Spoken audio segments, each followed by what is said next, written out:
It's difficult to engage with a film, video game, TV show, or whatnot and not feel something for what you're viewing. I'm not making any deep philosophical revelations by claiming that the reason why we love media is because it can make us feel things.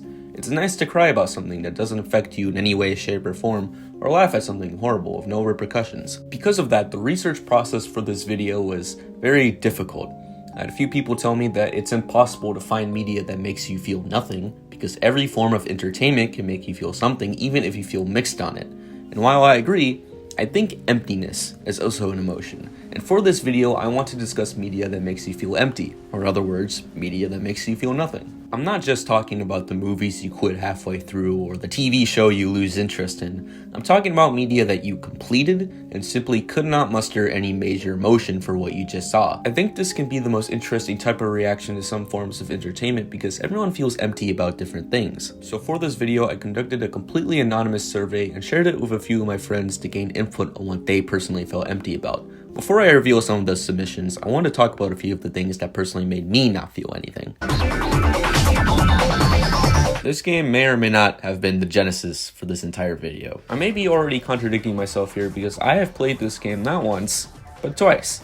Devil May Cry 2 has two story routes, each with their own intertwining narrative, and because I hate myself, I chose to complete both routes. This would probably cause you to object, because if I'm willing to play this thing of a game twice, then obviously it made me feel something, but you're just gonna have to believe me here. I may have also beaten this game twice because I actually have a long history with DMC2. Though my DMC grind has been pretty recent, I wanted to get into the series for quite some time. I want to say since like 2019-ish. During this time, I used to know a few people who were really into the franchise, in which they proudly told me that Devil May Cry 2 is where I should start, claiming it was the best in the series. For those unaware, it is not.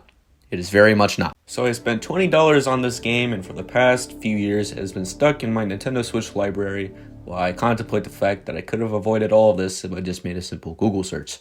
That is, until my urge to play the series came back, in which not only I played every game, but I also went back and beat this game twice out of pure spite. Regarding the actual game, I do think that after everything was said and done, this is a primary example of a piece of media that makes me feel nothing. I do not maintain a negative stance on Devil May Cry 2, but I also don't maintain a positive one. This game is stupidly easy. Like, it's kind of sad how easy it is. Winning the game is as simple as, well, this.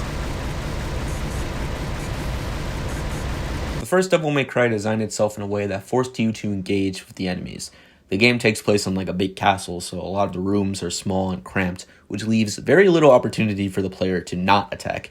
In DMC2, you can just walk past them, like, it's not a huge deal. First DMC had different weapons, each with their own specific use against certain scenarios. DMC2, like, shit, I didn't even know there are different swords in this game until I saw a walkthrough collecting all of them. It's not like you'll need them. You can beat this game without leveling up a single weapon in your kit, because really, all you need to do is press one button to win. The story here is, it works, it's functional. I know the story doesn't matter and all, but I feel like it's a bit incomprehensible sometimes. What is Dante's goal in this game? Why is Lucia, the new character introduced here, so attached to him? Hell, it's even implied they have a bit more of a romance, but why? Why does Lucia go through an entire segment of this game underwater? Why is the villain of this game some rich guy? Why is Lucia a clone? What narrative weight does that add? Why is materia important? Why does she keep showing up so conveniently? The story works if you don't think about it too hard, so I would be lying if I said it wasn't a mess. Despite that, I really don't hate this game. I don't think I'd be too much in the red to say that 2 does improve over the first game in some areas. Visually, it looks cleaner, the soundtrack is tighter if you ask me. Right now you're listening to one of the greatest tracks in the whole franchise, and it comes from this game. And this is a hot take, but I think a quieter Dante is not inherently a bad idea. Was it executed well? No. None of his charisma in the first game is here, but I like the idea of it. Him flipping that double-headed coin says a lot more about his character than any well-placed quip could do if you ask me. It even caught me off guard. Also, the atmosphere in this game is just amazing. Dare I say, potentially better than the first one. The haunted house aesthetic from DMC1 is cute, but I think there are times when DMC2 is more varied with how it chooses to present itself. I hold a lot of thoughts about Devil May Cry 2, both positive and negative. But once I finished my second playthrough, I ended up feeling nothing because of it. It is a video game that makes me feel nothing. It has a pretty incoherent storyline, but the soundtrack is great. It has some of the most lenient gameplay, but the art direction is pleasant. it's more than just a mixed feeling. It's something where the major takeaway of this video game is kind of dry, because there is no takeaway. It's just a very nothing game. This will be very different from the Devil May Cry 2 segment. In anticipation for the new one coming out, I found myself in a bit of a Mission Impossible binge, and I was told that the second one was underrated. Some have even told me that it is an underlooked gem in the franchise. For those uninitiated, it is not. It is very much not. You know, women, mate. Like monkeys they are. I'm not a huge fan of Mission Impossible, but they're not bad movies. In some ways, I do really like this series. It operates under the idea that every entry has to top itself from the previous one, and I respect that. Every installment has its own kind of style or hook that does a decent job of keeping me in suspense. All of them, except this one. It would be unfair of me to claim that Mission Impossible 2 is a bad movie because I don't think it is. It retains basically every staple of the franchise, but now with more guns. However, at the same time, I can't really claim it's great or even underrated. I mentioned earlier that every Mission Impossible aims to top itself after every movie. Not this one though. The last movie ended with a helicopter flying inside a tunnel. And this one ends with Tom Cruise riding like a motorcycle. And it's like, it's cool, like, I guess, but that's it. Like, I have a friend who drives a moped. She could probably do like half of that shit. I think Mission Impossible 2 doesn't work because Tom Cruise isn't going to die. And yet there are several moments where they try putting him in these scenarios where it's like a question of like if he will survive. But it doesn't work because I know this dude is fine. I think a lot of the excitement of Mission Impossible stems from seeing how Tom Cruise will make it out rather than if he makes it out. And I think 2 was unfortunately a result of being too early in the franchise for them to discern that. Because of this, I ended up feeling very empty from 2. It doesn't help that the overall story is only functional at best. I know the story doesn't matter and all, but I feel like sometimes it's a bit incomprehensible. Wait a minute. They introduced this new character with a really forced romance with Ethan who for some reason becomes very attached to him at the end. Wait a minute. I don't get why Anthony Hopkins shows up like twice, like they never explain who he is or why he's so important. Wait a minute. The main villain is like some rich guy who's rich for no reason.